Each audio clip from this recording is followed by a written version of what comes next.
તો મિત્રો આ નાઇટ્રોજનની ગાંઠું છે કે જે આપણે ચણામાંથી ચણા ઉકાળ્યા અને નીકળી. હવે નાઇટ્રોજન જે આપણે કહેતા અગાઉ વિડીયોમાં કે યુરિયા નાખવું નહીં ચણાની અંદર. હવે તમે જો આ ગાંઠો છે એ હાથમાં પાણી આવશે એટલે હમણાં ઓગળી જશે. જો થોડીક વાર રહેશે આવી રીતના.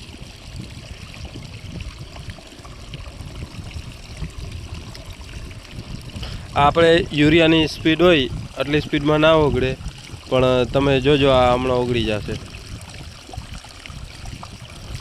આટલી વારમાં ઘણો બધો ફરક પડવા માંડ્યો.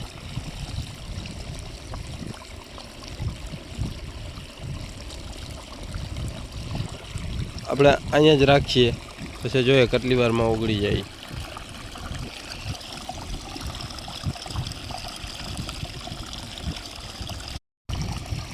મિત્રો વિડીયો થોડોક લાંબો થતો હતો, 20 મિનિટ રાખ્યું પછી આવી રીતના કટકા થઈ ગયા છે અને જોઈ શકો છો કે આવી રીતના ઓગળવા માંડ્યું છે. આ વધીને 1-2 કલાકની અંદર પણ ઓગળી જશે. હાવ કહેવાનો મતલબ એ કે ચણાની અંદર યુરિયાની જરૂર પડતી જ નથી. ચણા, મગફળી અને જેની અંદર નાઇટ્રોજનની ગાંઠો હોય આવી એને જરૂર પડતી જ નથી. ખાસ એના માટેનો જ વિડીયો હતો કે જેથી કરીને ખેડૂત મિત્રોને ખબર પડે, આ ખ્યાલ ના હોય તો.